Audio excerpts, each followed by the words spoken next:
अस्सलाम वालेकुम रहमतुल्लाहि व बरकातुहू। दोस्तों, আল্লাহ তাবারক ওয়া তাআলার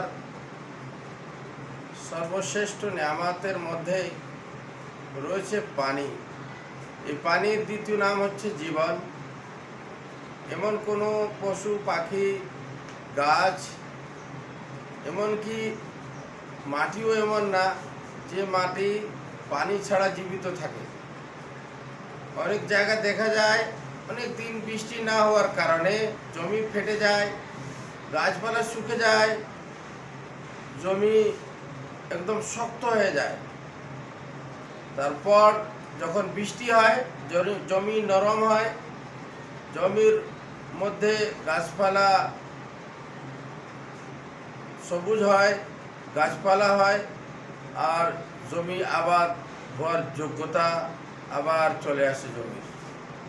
এই জন্য মহতরম বুজুর্গ দোস্ত, আজকে আমি পানি খাওয়ার একটি নিয়ম বলে দিব।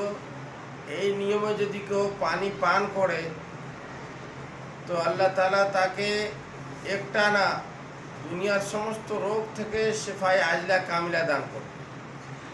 কারণ বাঘ ভাল্লুক মাংস খায়, তারপরেও তারা পানি চেটে চেটে খায়।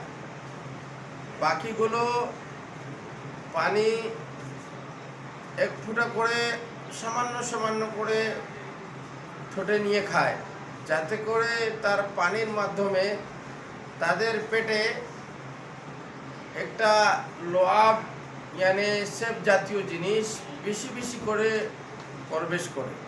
আর ওই লোয়াব জাতীয় জিনিস,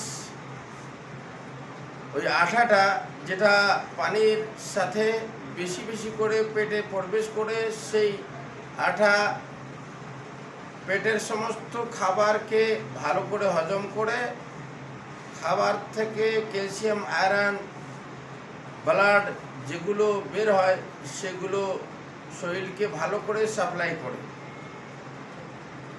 দোস্ত, যদি আমরা এক গ্লাস পানিকে 100 ঢোকে পান করি তাহলে মুখের লালা, যেটাকে লোয়াব বলা হয়, সেটা পানির মধ্যে বেশি করে মিশে পেটে যাবে।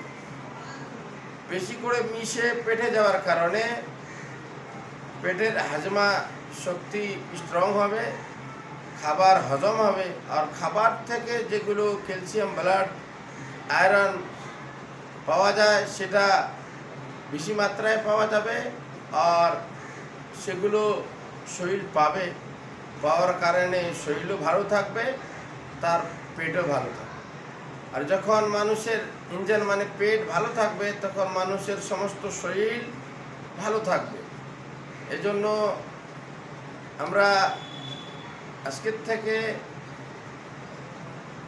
পানি ছোট ছোট ঢোক